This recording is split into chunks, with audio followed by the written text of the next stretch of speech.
Well, good afternoon, everybody, and welcome to today's Business Spotlight.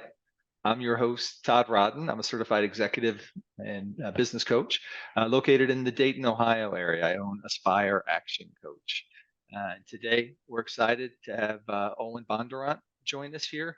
Owen is a partner in the Clark family of pharmacy services. He'll walk you through that. He's also a partner in independent RX. So basically covering a lot of different elements of the pharmacy industry, really depth of experience here. So we're excited to have him here with us. For those of you who are joining us for the first time, we're grateful to have you join the series.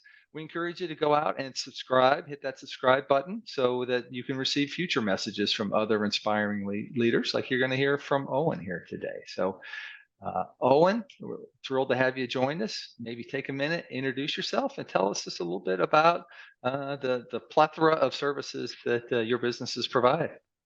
Yeah, thanks, Todd. No, I'm glad to be here. I appreciate you inviting us on. Um, yeah, as you mentioned, we have a couple things going on. We own. I'm a partner in Clark's Pharmacies.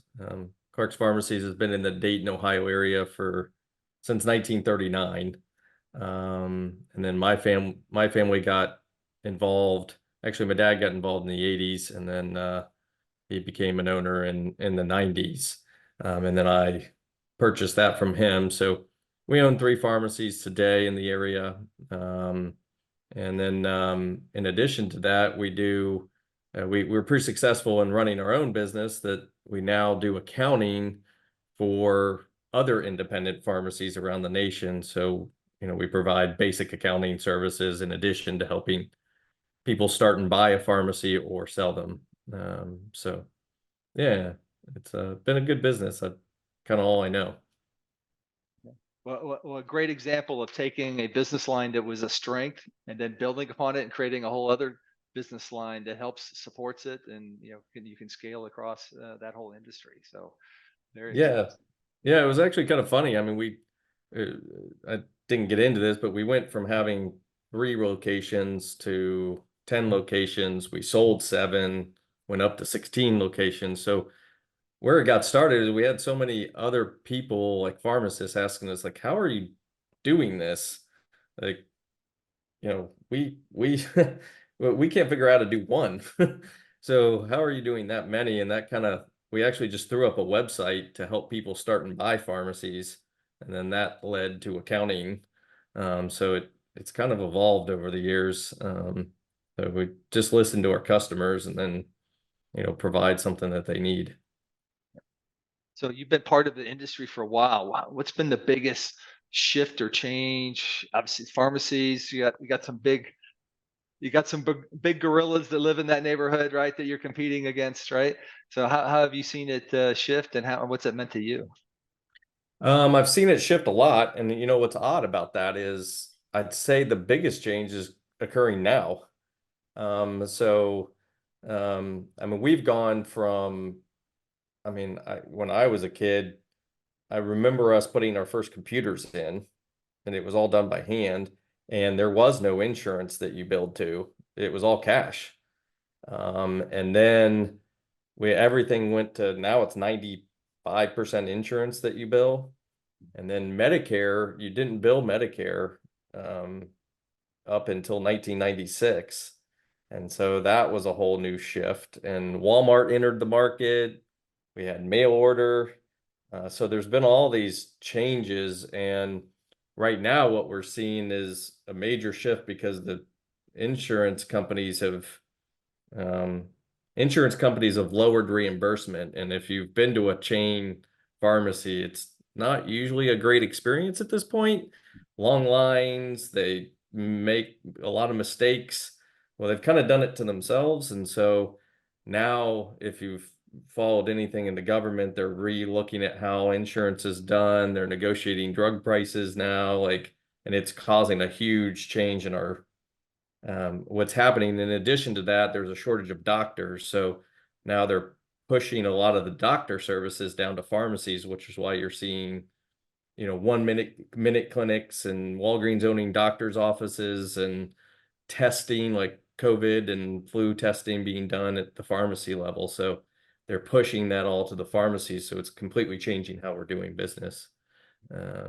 Yeah. So you've got these big chains that you're competing against. So how do you separate yourself from them? How do you get the word out in terms of your own marketing and awareness? Yeah, it's surprisingly not as hard as you think, to compete with them, because it's a different experience. When you go into an independent pharmacy, the pharmacist is probably going to know your name, your kids' names, your spouse's name, what meds you're on, who your doctor is, like, and it will take 10 minutes to fill it. Um, so we can better staff our pharmacies because it's a better work environment, so we can move faster. We go to patients' weddings, their funerals. So in the healthcare space, the reality is, especially if you start getting into multiple medications, every once in a while you need to talk to someone. Hmm. And at the chain level, you're just not going to have those conversations. So if you can get it out that that's something that you can offer, people come. Um, and so that's our major. And then we can also deliver. We can service you in a facility. We can service you at home. Uh, we also own a compounding pharmacy where we can make meds. So um, let's say you try a commercially available drug, or like if you have a child and they don't make a drug in the strength, a low enough strength that that that would be okay and safe for the child, we can make that drug in a lollipop format, that the patient can take, and it's a lower dose. So we have a lot more flexibility on what we can offer the patient, whereas at a chain, they put it in a vial and hand it to you. And yeah, so it's surprisingly not as hard as you would think with the big gorillas to compete against them. So predominantly just rely on word of mouth then, or are there certain avenues of marketing, advertising that you leverage? We leverage digital. I mean that uh, we do a lot of Facebook, Instagram, YouTube, uh, LinkedIn, so we can, contact the doctors, and if the doctors understand the difference that we can make. So, you have a lot of, so we do a lot of digital marketing, to get the word out. And then once we have the word, the experience is so much better that people start putting that in Facebook groups and telling their neighbors, and that there's such a difference in the experience that they actually say something. And so then that starts, and like if you take an 65 and over, like independent living area, all it takes is one vocal patient to tell all 100 residents, and suddenly you have them all. So it's all about getting those few key people in the door, and then, you know, and then it spreads from there. Okay, you have to get that town crier who can then share the word in that community. So Correct. And we also do a lot of sales. I mean, we work with the doctors pretty closely. Believe it or not, patients, a lot of us, the average person's on maybe 0 meds or 1 med, right? They might take a blood pressure medicine. Um, Whereas there is a lot of patients who are on 8 meds. And so that patient comes into the doctor and is like, I don't know how to manage this, or what the side, I'm feeling this, and I don't know if this interacts with this, and what time should I take this? And the doctor doesn't know how to answer that. So those doctors will go, you know what? We have a good relationship with Clark's. Why don't you go talk to, Robin over at the pharmacy? She'll take you all through this. They've got programs for this. Whereas the chains just literally can't do that. They're based on volume. Um, so well, walk me through. You mentioned already some changes, but if you look back the last few years, what's been the biggest roadblock or two you had to overcome, and what were the keys to overcoming that? I mean, we've had industry changes, which I think every industry has, right? I mean, I always use the example of Apple, right? They sold computers and now they sell phone and music. I mean, so we all have industry changes. So I don't know that those are our biggest hurdles. Ours has been growth challenges. Um, Both our pharmacies and our accounting companies, our pharmacies have seen 15% growth year on year, and I'm expecting even more this year. And our accounting company has seen 30% growth. So we've had issues with scaling, right? So, not only just getting people in the door and training them, but then you just have these growth challenges, right? You only have so much money to go get the people you need, right? And when you grow, you have to buy, for example, we have to buy more inventory to support that growth. Accountants aren't cheap. It's not like we're hiring, entry level people, we're hiring CPAs. So like to support that and like get them trained on pharmacy, and chain pharmacists they don't have the same approach as an independent pharmacy, so you have to like completely shift how they operate. So that's been our challenge, is just getting the right people in the right seats and being able to have the cash flow. I mean, not that we're doing bad, it's just that all the money goes back into growth, right? So um, you have to kind of manage when you hire people, but you don't want to do it too late. And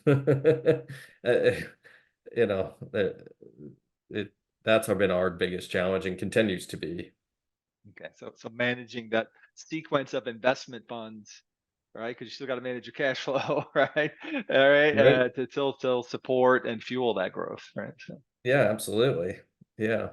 Um, and how much do you keep pressing the fuel to keep growing? And you see these opportunities, do you take them? Do you not take them? Right? And who's your ideal customer? And do you turn some customers away because they're not ideal? I mean, it's those kinds of decisions too.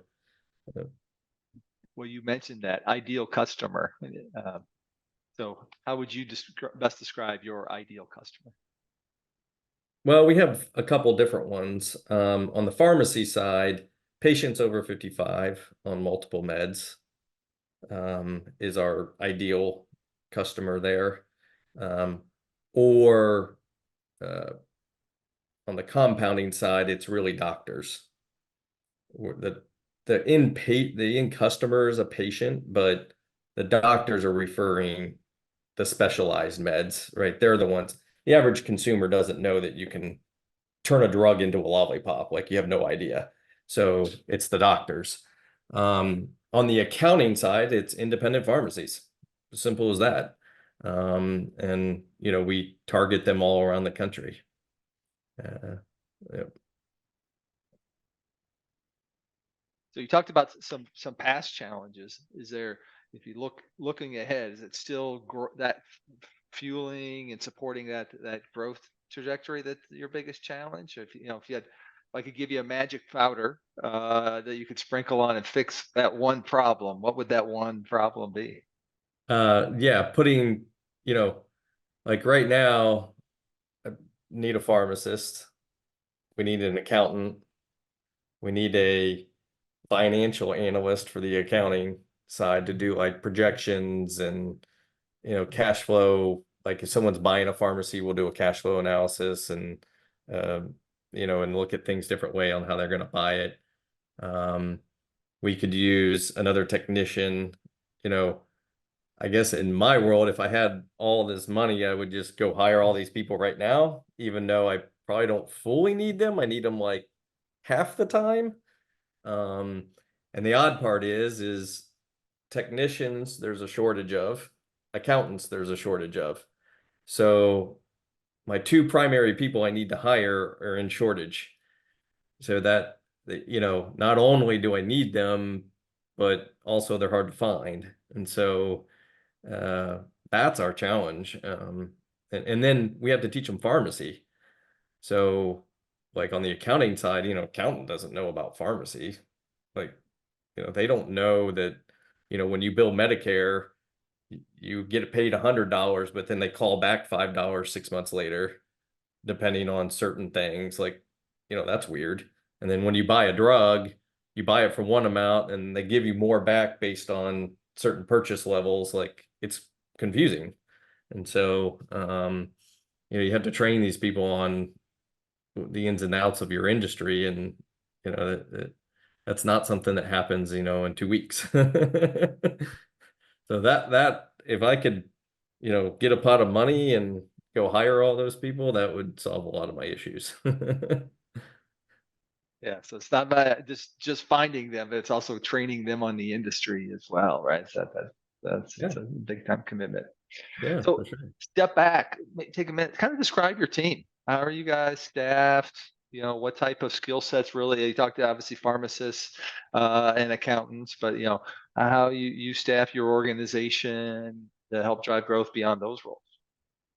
Um, yeah, well, I guess the key to me is having people to lead. You as an owner can't do everything, and I'm not really actually very good at a lot. So, we're fortunate that at the compounding pharmacy, we have a pharmacist who's the leader. She runs the day to day. She hires and fires, and you know, really, I collaborate with her to do the marketing, but she gives the content. We just get it out there for her, right? We had to rebuild a lab in there. She led that. So she's doing the day to day. We're just helping her decide what she should be focusing on and supporting her with the things that she's not good at. Same at the long-term care. We have a pharmacist. She finds new homes to get. We may go on the sales call to help close it, but she's out there doing that. She's running the day to day. She's hiring everyone. So we've been fortunate that we've been able to find and develop some people to lead those businesses. And then same with the accounting. My business partner Tim found a CPA years back to help with the 30 pharmacies, and he has transitioned into leading that business. And so we're just supporting them. And then underneath that, they each have, X amount of, I think we employ 40 or 50 people across our businesses, but then they manage those people. And we're just working with them to, help run the business. I'm a bit more involved in the accounting business. I do consults with patients or with customers, um, and help do a lot of the transaction work. So I'm a bit more involved in that one than I am to the day-to-day of the pharmacy. Hey, thanks for sharing kind of how that structure, because it sounds like you almost manage them like three different business units, each with their own business leader. Yeah, they can Yep. reach into you and others for support as needed, but they those are independent business leaders in many regards. So um, how building upon that and the importance of teams right now and having the right players you had mentioned before, the right people in the right seats. uh, how do you work to kind of continue to grow those teams, investing back in them and really building the culture? How would you describe your culture? Um, I mean, our culture is one of empowering the employees. Um, we do not micro man. I mean, almost to a point of not. I mean, it is no micromanagement at all. We empower them. We're pretty empathetic, so we don't want them to. If they're having family or someone dies, or we really want to give them a lot of time and understand where they're coming from. So we're pretty empathetic. We're very into empowering them. I mean, on our accounting side, we don't even track PTO. There is none of that. We expect them just to get their work done. Like, they should like working here, and we want them to improve what they're doing, find new ways to do it better, and get the work done. And if they do that, do what you want. I don't, if you work 20 hours, I don't care. Um, on the pharmacy side, they are open certain hours, so they have to be there. Um, But even there, we want every level of person. They can call me at any time and go, hey, I have this idea. How do I do that? So, that's our kind of our culture. And, some of that does help us find people because it's a good place to work. And you know, well, not a lot of people can get that, right? No PTO. We also put bonuses in place, our key leaders. The CPA, he owns part of the business, him and his wife. And then on the pharmacy side, we have a bonus structure that's built on profit of the leaders so that they can earn more if they do better. So Hey, thank you for going through that. So love those thoughts. Um, where do you go from here? You look 3, 5 years down the road. What's your bigger vision for the business or business units that you have? I think we want to continue to grow. In fact, I'd like to even step on the gas a little bit. I feel like we have the pieces in place to, I think we have the right leaders. I mean, I mentioned earlier, we don't have the technicians or accountants, but like we have the right leaders to take the next step, if that makes any sense. For example, at our pharmacies, we are only licensed in one state. So we are not servicing people in other states, which we can do. And so, like, do we go get licensed in Indiana, Kentucky? And we can do that all from the locations we have. So we've never done that because we didn't have the right leaders there. So now we do. And I feel like they can help us solve the operational issues that go along with growth.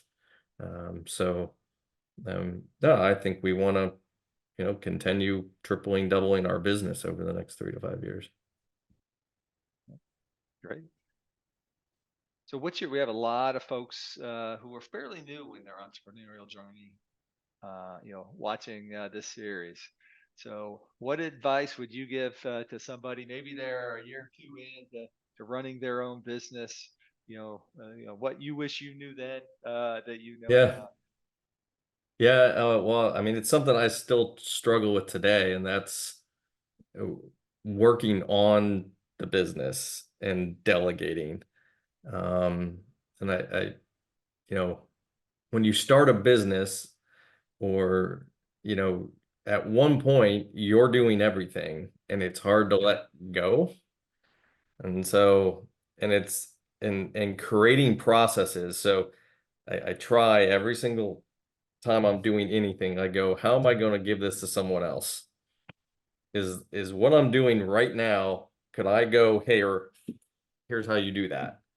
And if that's not the case, I need to take a step back and spend 20, whatever amount of time to get that process there, so that you can let it go and it can still be done correctly. Because otherwise, if you don't get that to other people, you'll never get to that next step. You'll be what they call the one-man band. You'll just be circling and working crazy hours, and you'll never seem like you're getting anywhere. And but that all sounds like, oh yeah, duh, you got to give it to other people. Well, it's the hardest thing in the world to let things go. So how do you keep yourself on track with that? That's such a valid, a critical point. Mm, well, at first I was bad at it. I just worked a lot. Um, but today I've got Heidi. She's one of our business partners in the consulting and accounting business. I mean, she yells at me and says, you shouldn't be doing that anymore. So there's one way. And my business partner, Tim, who, I've known since anytime I go to him, I'm like, well, I'm feeling a little overwhelmed. He'll be like, okay, well, what is it that you're doing that shouldn't be doing anymore? We've hit a growth level. Like, do we need to put someone in place to take that over? So they hold me accountable to it. I mean, sometimes you just feel like, oh, well, it'd be quicker if I just did it.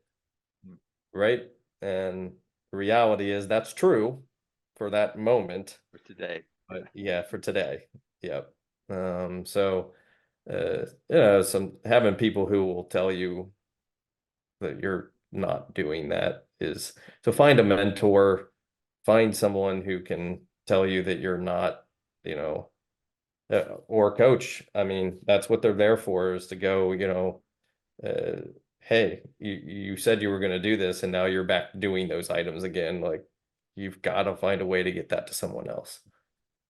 Well, it speaks volumes also of the culture you built, that you have folks within the business who aren't afraid to call you out when you're maybe verging on being that CEO, that chief everything officer, right? Yeah, absolutely. Yeah, no, and I think it's important. The people around you have got to be able to, your business can't get better if people don't tell you, and don't feel comfortable telling you that you're maybe not doing something so well, whether it's you or just the business in general. Um, So who do you follow? Are there any books or podcasts that have been meaningful to you? oh yeah, for sure. I in particular, and this is going to sound familiar, same topic. Mike McCowowitz, he does clockwork. Hmm. Yeah, all his um stuff, and I really like Gino Wickman with Traction. Yeah. I'm actually going back through Traction right now to it's those stages that I was talking about where, at this stage you'll be doing this, and at this stage you're going to be doing that, and etc. So those are probably the two I like most. I do Yeah. like E-Myth There's Revisited. Profit Yep, First from Mike McAllowitz, right? So yep, profit first. Yep, stuff really works. um, yeah, profit first. He does clockwork. He's got a few other ones. So I those are probably the two that I've most watched. Who's the guy that wrote E-Myth Revisited? oh, Michael Gerber. Yeah, Michael Gerber. His stuff too Yeah. is really good. So if you've noticed, all those things have to deal with my problem that I have. So It's a shared problem. it is a It's a shared problem problem. nonetheless, but it's a shared Yeah, problem. yeah. So as we get close to wrapping up here today, what are the best ways for folks to stay connected with you and to follow your lines of business? Yeah, LinkedIn is probably the best place. We're all over LinkedIn. You can look me up if my name's Owen BonDurant. If you search in LinkedIn, you'll find me. Um, and you can message me through there. But also, um, you can always email me at owen@independent-rx.com. And our companies are on all the social media outlets, so that's the best place to find us. All right. So as we look to wrap on, what inspires you today? This is gonna sound maybe kind of cliche, but my wife and kids. My wife in particular, I mean, she's really supported. So I mean, she has an accounting and a psychology degree, so she's kind of given up a career for us to do this. Regardless of what any woman says, they don't actually like to do laundry and do dishes all day long, so that you could go to work and have fun. So, or at least both don't. So like, but she has done those things, and is doing the meal planning, the grocery shopping, and I mean, she still works part-time, but like, she had an accounting, like she had a job as an accountant. But there's only so much time in the day when you have kids and so forth. So, I wake up every day and go, okay, at least I'm fortunate enough to, and I gotta, make this business as good as possible and free up as much as my time as I can, so that, you know, her sacrifice isn't just for nothing. And then, the kids just, you want to see them, you want them to see you working hard, right? And, um, but also being there at the same time. So I try every day to, show them that I am working hard, but also I'm not missing your stuff at the same time. It's this balance. So those two things really inspire me to, to do it every day. Yeah. Well, Owen, thanks for sharing not only what inspires you, and obviously the family is close to home for you as well, but also your journey and a lot of background around growth and pivoting in the pharmacy industry as well. A lot around how to develop the right culture on the team, and then also personally as a leader, how to make sure that you're empowering others, but also not taking everything on yourself, which can be just a natural trap for business owners. So again, thank you so much for your time. For our visitors today, again, we're just appreciate you joining us. Hope you took great notes. A lot to learn here from Owen. And again, we encourage you to not only like this broadcast, but also go ahead and hit the subscribe button so you can receive more in our series of messages from other great business leaders. So thank you all, and hope you have a terrific day. Thanks.